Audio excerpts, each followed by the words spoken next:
will have the full run anywhere. On the other hand, digitization is taking place. Many institutions and individuals are working on to scan, preserve, and share these material. So on the one hand, there is awareness, yes, but the real question is, are we doing these things properly? So now let me move on to my presentation. Next one, please. Next one. Next one. Yeah.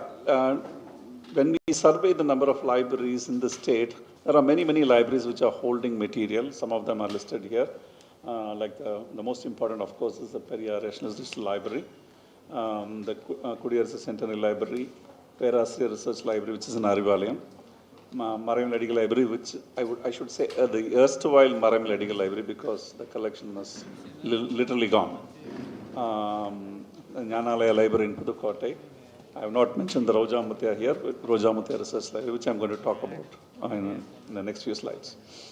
And these are the main libraries, but apart from libraries, there are many, many collections, individual collections. For instance, I am very happy to meet Dr. Kalachavi, who, in their family, they house a very important library, the Periyar's personal collection, which we have been trying to acquire for a very long time.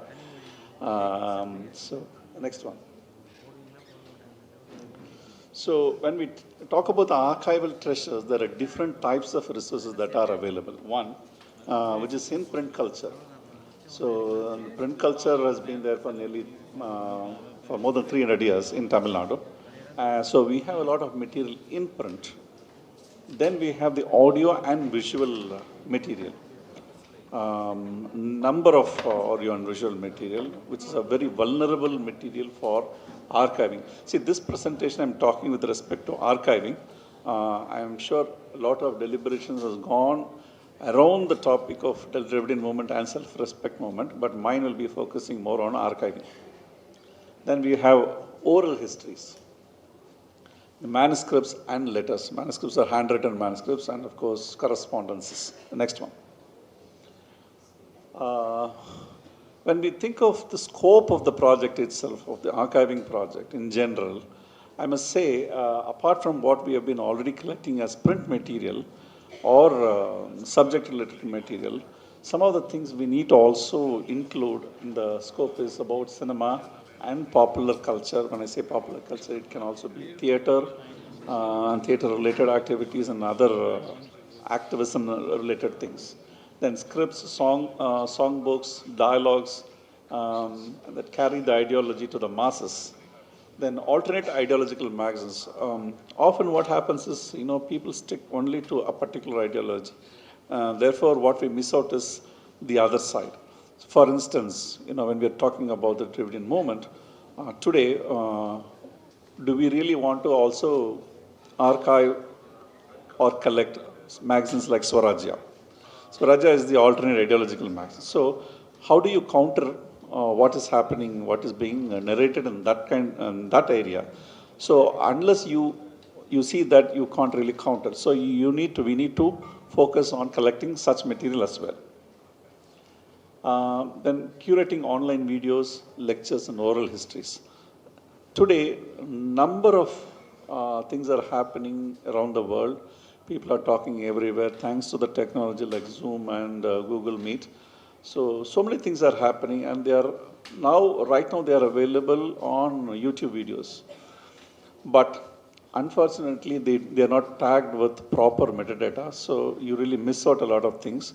So there should be somebody who is curating all these things which are related to the topic we are discussing. And parallel movements like, complementary things like Tamil Yakam, Tamil Isai Yakam. So what are the things that will go into this area related to Dravidian movement and the self-respect movement? When we think of all these things, I think the scope really expands quite a lot, and we need to have all these things. The next one, please. Now, I would like to focus on our library, the Roja Muthiah Research Library, which has been housing nearly 500,000 items related to Tamil studies. one of the rich resources for material related to Dravidian movement, self-respect movement, Hindi agitation, or Bhakti movement. All sorts of material are available here. So, in RML, what we are doing is we have been procuring material in all these areas, and vigorously, of course, in this area of self-respect movement and Dravidian movement. But there are a lot of challenges because this genre of material, people are slowly dwindling away. So, we wanted to meet people, talk to them, collect their oral histories, document them. I think 5-6 years back, Dr. Olivan is here, we thought of having an oral history project in this area, specifically in Dravidian movement. Unfortunately, it's not progressed quite well. By that time, we have lost Periyar. So many people we have lost already. So it's really unfortunate that such people have to be really documented well. Not just prominent people. When we talk about oral histories, we need to also talk about small time leaders, district level, or at a particular regional level leaders who have been delivering lectures and printing pamphlets. And everywhere there are pamphlets are distributed. These pamphlets are not collected in an organized manner. So somebody has to collect all these things. Luckily, Roja Muthiah collected some of the pamphlets around that time when he was there. So that is how these material are being utilized for research now. So we need to, it's our responsibility to collect these pamphlets and also many other genre of material that I've been talking right now. So I must give our experience with the Endangered Archives project through which we were preserving documents. Some of you probably know about the Endangered Archives program. Just in case you don't know, this is a program of the British Library in UK. And what they do is they give funds for archiving any material which is out of copyright. And they also have one restriction which they say is pre-industrial area, pre-industrial time. But since we lost industrial revolution, since India lost that time, so we are focusing on other materials. So we are able to make a justification, a case for ourselves to archive material related to what we are discussing today. So through this, we have microfilmed and digitized a number of periodicals, including Periyar's and other periodicals, which I'll show you. Now, these material, whatever has been digitized, are available both in the British Library website as well as now we have opened our archive, provided open access to all copyright-free material, and you can also discover these material through the Roja Muthiah Research Library Digital Library.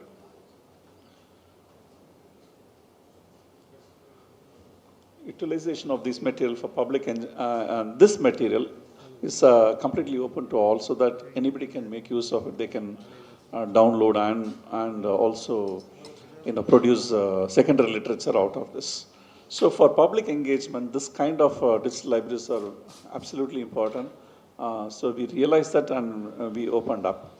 Now there are many other archives like the Tamil Virtual Academy is also providing a lot of data available. At any rate, the RMRL digital library is a curated one, so which is also available. It's a searchable database. We have a proper catalog, which is a Mark 21 catalog. So it is all completely tagged, metadata tagged digital library.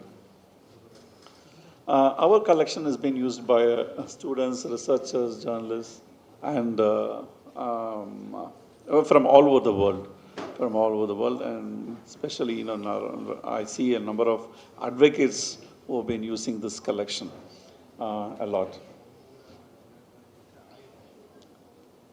So we have also used this material from the collection for curating exhibitions and seminars and outreach programs. We are also planning a few outreach programs. You know, when we talk about outreach programs, you know, we have to take whatever topic is given. You know, we include issues like social justice and all these things into the curriculum so that this is taken to a wider audience. So, which is very, very important. And we see this this research through the material that is available in the library. A number of books have been, number of books and articles and papers have been churned out. Can I have next one, please? Some of the other online resources. When I just checked on JSTOR using some of the keywords, only on JSTOR I have provided data here. Using the word Dravidian movement, I found 3,331 hits. So many articles are there with this particular keyword in JSTOR. And then on the self-respect movement, yeah, I mean, I was really shocked to see the figure. It was 4 lakh and odd. But when it comes to Tamil Nadu, self-respect in Tamil Nadu, I found 3,436 items. Then on Hindi agitation, 6,000 and odd. Dravida Kadakam, 737. Dravida Muneta Kadakam, 517. Then when I use the term Periyar, I found 780 hits on just JSTOR. But taking the average, we probably will be having about 3,500 articles on JSTOR related to this particular topic. If you take other databases, I'm sure you'll be able to get the bibliometrics correct. Next one.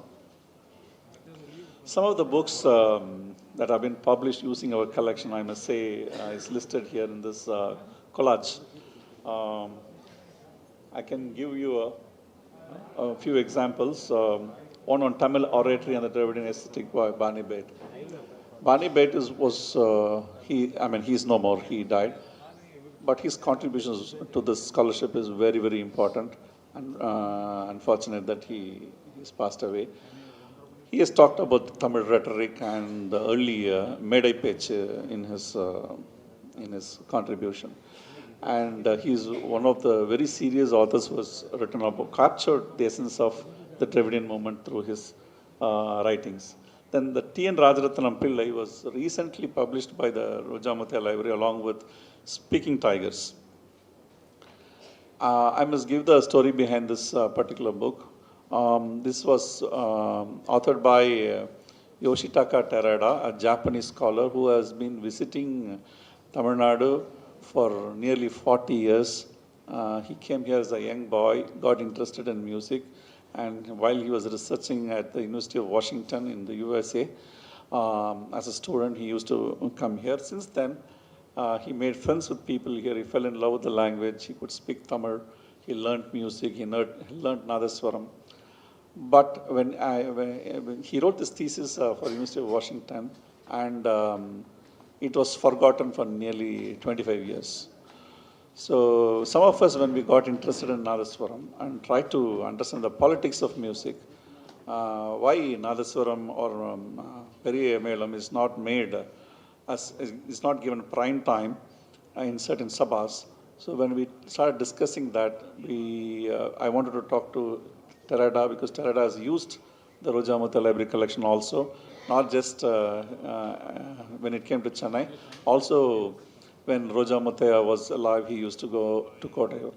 So when I talked to him and I asked him for permission, he immediately gave permission for us to bring this out as a book. So this book was published. Unfortunately, the book, when the book was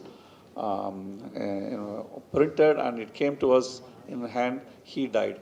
By the time he died, he couldn't see the book for himself. But the book is there. And this year, in Music Academy, the prime time was given to Nadaswaram after they saw this book. So that kind of a change it could create. So I'm happy that this book is now there. It talks about the politics of publishing, a lot about Dravidian movement, the influence it had on music and so on. Of course, A.S. Panneerselvam's book on Kalaignar, the biography was finally written from the library before it got published. So he used the library extensively for that. And I must talk about another book called Celluloid Classicism by Hari Krishnan. Again, it's about politics of music. Here he documents not only Tamil Isai, but also the people around that. For instance, he documents about Kalakshetra, the dance and music of Kalakshetra and Rukmani Devi. So while comparing, he says, he gives one incident where Rukmani acted in a particular film, and that film was destroyed by people at Kalakshetra or by herself. And the reason given was that she did not like that, the idea that she acted in a particular film, and as an iconic figure, she didn't want those images to be on cinema, so it was completely erased. So when we are talking about archiving, this kind of erasure, when you delete something, when you erase something, there's a certain amount of element that you erase out of your minds completely. So I'm glad Hari Krishnan used the Rojamutha Library collection to document such a very important information. Journey of a Civilization by R. Balakrishnan. This is nothing to do with the present-day Dravidian moment, but the roots of idea of Dravidianism, Dravidian languages, is the essence of that is brought in this book. And this book was published by the Rojamutha Research Library. So I'm happy that we were able to help so many people. And many, for instance, Paula Richmond's many Ramayanas. She used this collection even when it was in Kottayu to write this book, Many Ramayanas. So a lot more materials, essays, articles, so many things are coming out. So we need resources like this. This is just the case of Rojamutha Library, but I'm sure there are many other libraries like the Dravida Kadagam Library and many other libraries that are there, and those resources have been used for research. Next. So now I'll move on to, just before completing, I want to give certain ideas. The need for a comprehensive survey of catalog to map the existing holdings and identify missing material. We have already missed a lot of material, like justice, we have completely lost. Many Western scholars, they were really lucky enough when they were working on colonial and post-colonial studies in India. They have really listed out a number of things. That is how we also come to know that these magazines were available. Many scholars have talked about this. It's really sad that we don't have the entire run of justice right now with us. So it is important to survey, at least, survey all the libraries and get to know what resources are already available so that we know what we are missing. And we need to have a sort of a gateway. That gateway, an online gateway, where you can provide links to all the resources, to such resources. Anybody can create, we can create, we can also collaboratively do that. So that is possible. And we need to coordinate with parties, movement, members of these parties to locate personal and private collections. So when I say, how many of us really have all the manifestos, election manifestos of all the parties?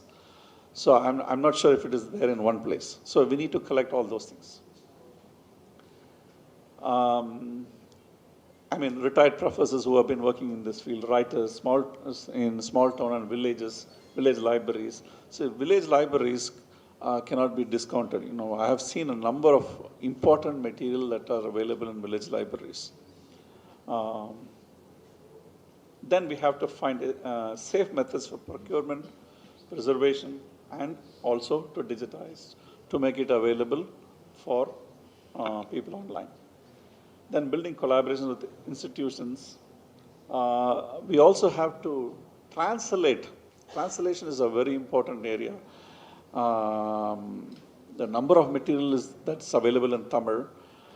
What is written in Tamil, the English knowing people don't read it. What is available in English, the Tamil knowing people don't read it. So it's very important to have these translations, not just in Tamil and English, but also in Hindi. That's a very important aspect that we have to understand. As a policy, we have a very good policy, which I also I'm part of that. But it is important to translate into Hindi so that the other side knows what we are doing. Much of Periyar's work should go in Hindi. And writing biographies, not just about senior leaders, but also about people somewhere who are really not very well known, but who have contributed to this moment. Their biographies are very, very important. And we need to also collect and make them available in multiple formats. For instance, today, we have, just in social media, we have posts, you have reels, you have shorts, you have YouTube videos, so many things. So consumption is changing. So we need to provide material in a manner that will be consumed by different sections of the society. Some people like YouTube videos. Some people like short videos. Some people like long videos. Some people like shorts. So we have to provide according to the consumer. So I think as institutions, for individuals it may be difficult, but for institutions, I think we have to reorient ourselves for that kind of consumerism. Finally, I think we should also have, using technology, AI technology, you can have large language model or small language models, and using bots to have queries, both in English as well as in Tamil, across language and across these formats. It's possible. I think we should make use of them. Before I complete, I would like to just read out some of the challenges. First, while archiving, some of the challenges that are there in archiving. First, I would say about standards. Archiving is not just scanning or keeping material in a cupboard. It involves following certain professional standards about storage, about cataloging, metadata, and access. Very, very few institutions have these resources to do this well. Even the Rojamate Library, it has taken so long, nearly 30 years, 30 years of effort to build this kind of capacity. So we have been facing these challenges. Second, duplication of work. Many institutions work independently. One is digitizing on one set of magazines, another is doing the same elsewhere. So there is no communication, there is no exchange of this material. Why should we duplicate? This is not just waste of money, also time, and still we do not have a complete picture. Even though we are duplicating, we still don't have a complete picture. Third is cataloging. Cataloging is a very highly skilled task. It is not just listing titles. It requires deep understanding of content, themes, cross-references, and so on. Very few archives in Tamil Nadu are doing it systematically. As a result, our databases are uneven and difficult to use. Fourth is access. Some of the most valuable material that's lying in big institutions like the Nehru Memorial Library in Delhi. But whether these will remain accessible and under what conditions is now an open question. A number of material, I've been visiting the Nehru Memorial Library. Several people's personal archives are being held there. With the change of guard, many things are missing. I'm really not sure. I'm not trying to blame anyone, but you go ask for the first time, you see. Second time you go, it is not there. The fifth one is in language. Much of this material is in Tamil, but we also need to think of audiences outside Tamil Nadu, as I mentioned earlier. Scholars abroad, younger Tamil people who may not read the older style, need some way of engaging with it. So language becomes both a bridge and also a barrier. We need to understand both. Finally, funds are a major, major problem. Right from physical archiving to digitizing and to build a digital infrastructure, constant funding is a very important thing. For instance, where do you archive them? Where do you preserve them? Are hard disks safe? I have saved in hard disks and we have failed several times. We have lost data. The British Library is still not revived after the cyber attack. 2 years back, there was a major cyber attack, and they have still not fully all right, come to normal after that. So if it can happen to British Library, it can happen to anybody. So digital data,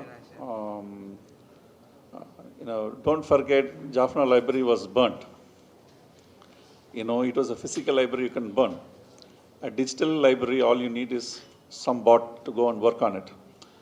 So we need to be extremely careful. Right now, we are also using Amazon AWS for storage, and which is right now probably Amazon and Google are providing this kind of infrastructure, but it can be very, very expensive. So when we say digitization is very simple, the act of digitization is very simple. But after that, what happens to the data is really a question. I think with very important, storing physical data is also very important. And that is the route the Rojamutya Library has taken. We will preserve in all formats. We will preserve the original in paper. We will preserve a microfilm copy. We will preserve a digital copy locally. We will also have copies online and in multiple places. So that is the approach we have taken. Thank you very much. If there are some questions, I'm happy to answer.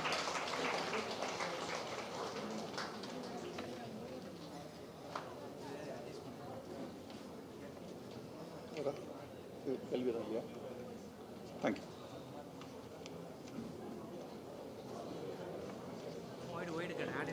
Thank you, sir. Periyar did not belong to this time alone. He built a world far ahead of it. Our task is not just to remember him, but to live in the world he imagined. Mr. V. Anbaraj has dedicated his effort toward empowering communities through education, innovation, and sustainable development for more than 25 years now. Born into a family that valued equality and social justice for several decades, he has carried these principles throughout his career. Currently, a research scholar in the Department of Management Studies in Madras, at the University of Madras. He combines academic pursuit with insightful social initiatives. As an executive committee member of Periyar Maniammai Institute of Science and Technology, he has pioneered efforts towards encouraging rural students to come to the mainstream by creating opportunities through scholarship schemes such as First Generation Graduate, Single Parents Child, Farmers' Children, Sports and Physical Challenge Scholarship. A champion of sustainability, he transformed PMIST's 115-acre campus into a zero-carbon models. In every role he has undertaken, Mr. V. Anbaraj has shown resilience that reflect true leadership is not only about personal process, but also about creating opportunities, pathways for others to succeed. His journey stands as a testimony to a power of self-respect, social justice, and social transformation. We welcome you, sir.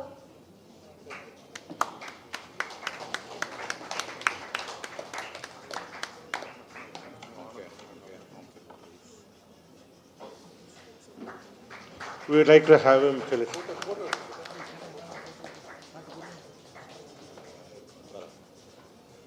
May I request Professor Dr. Kalai also to join?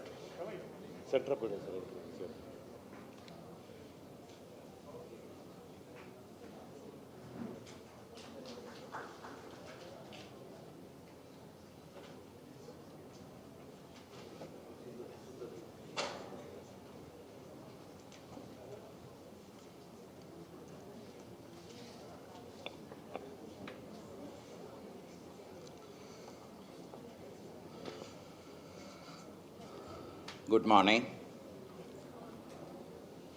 Very glad to be present before you.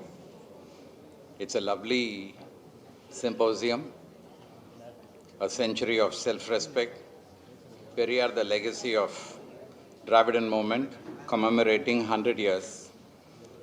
It started off yesterday very beautifully, and I should appreciate our Professor Dr. S. Armstrong, Member Syndicate and Vice Chancellor Convener Committee, Dr. Kalaiselvi Sivaraman, Annan Kumaresan, Dr. Olivannan, and all the conveners of this great symposium. I should also thank all the fellow dignitaries who had their presentation made today and yesterday. And let me welcome all the scholars and students who are the torchbearers of the future. It's a profound honor to stand before you today to discuss a topic that is not merely academic, but a living, breathing force shaping our society from the world of Periyar to Periyar world. We are here to embark on a journey, not just through history, but through ideology of a man who dared to challenge the very foundation of inequality. We are here to understand how Tandai Periyar's vision, born in a time of rigid hierarchy and social injustice, has evolved into a global movement. A Periyar world right here at Sirganur. In an environment where hearing, obey or you shall be punished, obey or you go to hell, or you wouldn't get goodies if you are not following all the norms. And there was a man at that time who would say, hey, listen to me, apply your own reasoning abilities, and it would be fair enough even if you want to avoid it, even if it was said by me. That was Tandai Periyar. Tandai Periyar was more than a social reformer. He was a revolutionary of the mind. Born in a time when caste determined one's destiny and self-respect was a luxury afforded only to the privileged, Periyar dedicated his life to dismantling these oppressive structures. His most powerful tool was his unwavering emphasis on self-respect. For him, self-respect was not an abstract concept. It was a fundamental right of every individual to live in with dignity, free from the shackles of caste, religion, and superstition. A rationalist, Periyar's disruptive ideas challenged deeply entrenched hierarchies, blind faith, and social justice, making him a trailblazer of social transformation. You break a norm or an idea or a tradition that people have gone tired of. Periyar did this precisely. He broke conventions that oppressed individuals, challenging the caste hierarchies, questioning the blind faith, and advocating for the rights of women. These were the infraction points. I would say these things were taken very much with the public. If these were the infraction points where the society collectively sighed with relief at the broken, outdated chains. The ideology of self-respect was not born in a vacuum. It was his own experience. Consider a pivotal moment when he participated in the Vaikam Satyagraha in Kerala. These were times when the so-called upper caste people, the Namboodiribats, held the right to enter the temple, and the so-called lower caste people were not even allowed to enter the road that leads to that temple. And that is the moment Tandai Periyar's leadership fought and earning him the title Vaikam Veerar, the hero of Vaikam, was the testament to his belief that self-respect was intertwined with social justice. He saw true liberation that could come from challenging every notion of the graded inequality. The Dravidian movement, ignited by its principles, was instrumental in shaping a new political and social landscape, such as related to the reservation in education and employment and equal rights of women. If you trace this, the lineage goes back to his tireless advocacy. He was a champion of women's rights, a staunch advocate of widow remarriage, and a catalyst of intercaste marriages, recognizing these as essential steps towards a true egalitarian society. The impact of Periyarism has been most profoundly felt in Tamil Nadu, transforming it into a hub of self-respect and education. Periyar's emphasis on rationalism and critical thinking dismantled the superstitious and encouraged people to question their authority. This intellectual awakening led to the thirst of knowledge and a commitment of education as a means of social mobility. The Dravidian ideology, built on Periyar's principle, has created a unique social and political environment where education is not a privilege but a pathway of self-worth and progress. In fact, if you understand now, the United Nations keep talking about the SDG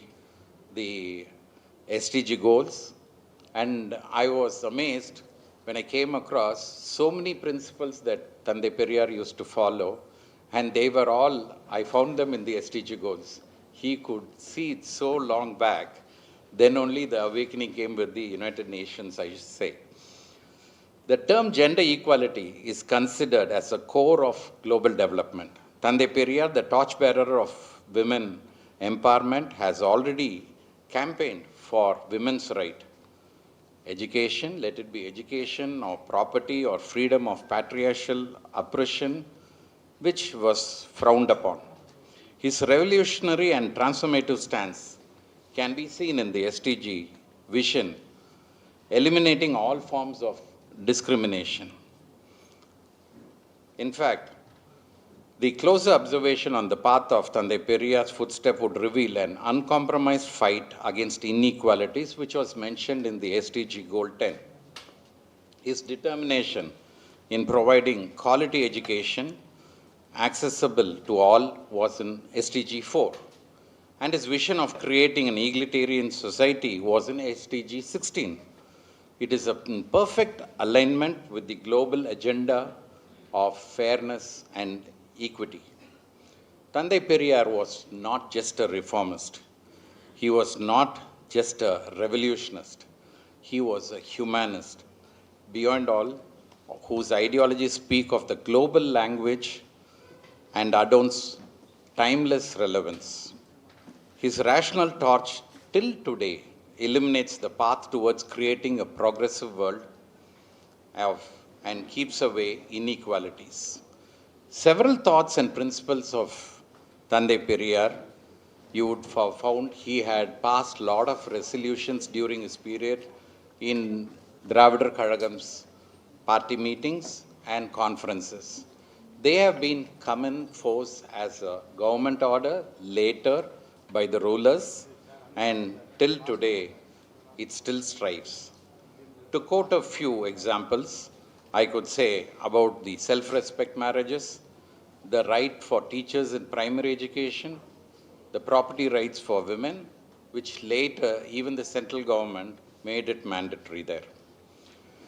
Now coming to this Periyar world at Sirganur, this vision of global Periyar world, a world where self-respect and rationalism are universal values. It is no longer a dream. It was a vision which we realize right now at Sirganur.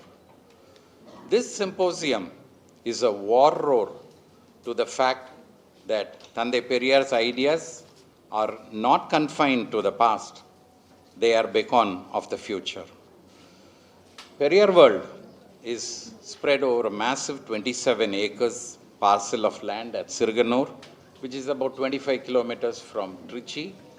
In fact, it's on the Trichy-Chennai highway.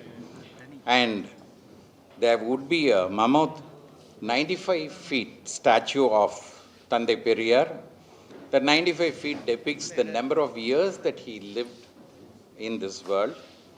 And this would stand on a roof base of 60 feet, totally coming to 155 feet, which will be slightly taller than the Thiruvalur statue also, I should mention at this place.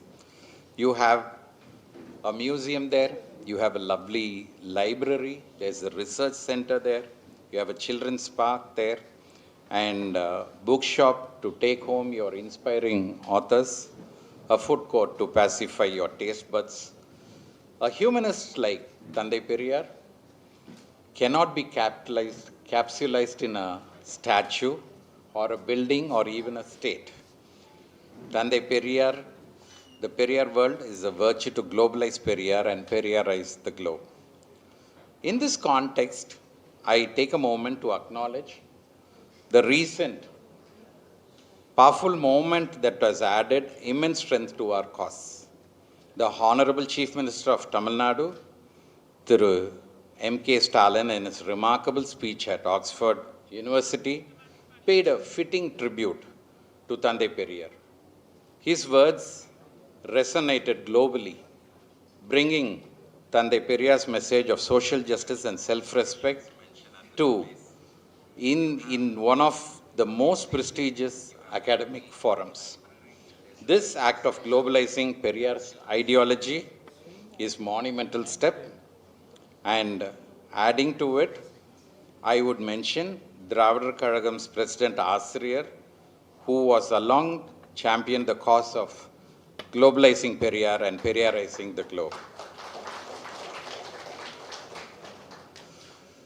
As I conclude, let me tell, we are moving from the world of Periyar we sought for to transfer to Periyar world. A world built on his ideals, and we are not just honoring a historical figure. We are embracing a philosophy that is relevant today, as it was a century ago. The philosophy calls us to challenge injustice and uphold the dignity of every individual and build a society where self-respect is not an aspiration but a lived reality. In line with this 95 feet statue of Tande Periyar, it is proclaimed as statue of self-respect. That is what we claim today. It was a visionary project of our leader Asriyar K. Veeramani. So each and every one of us have the moral responsibility to create a better tomorrow that is discrimination free. It also lies in our hand to keep passing the baton of rationalism to the generations to come. Let us stay committed to globalize Periyar and Periyarize the globe. Thank you one and all. I would also ask you to go through this website probably to understand this as www.periyarworld.org. I think if they can play a small what the Periyar world would look like. Okay, so I think we'll have the AV on there. Go ahead.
Thank you, one and all. Thank you, Professor Armstrong. Thank you, Kalachalvi Madam. And thanks to all the organizer and every volunteer present in this room.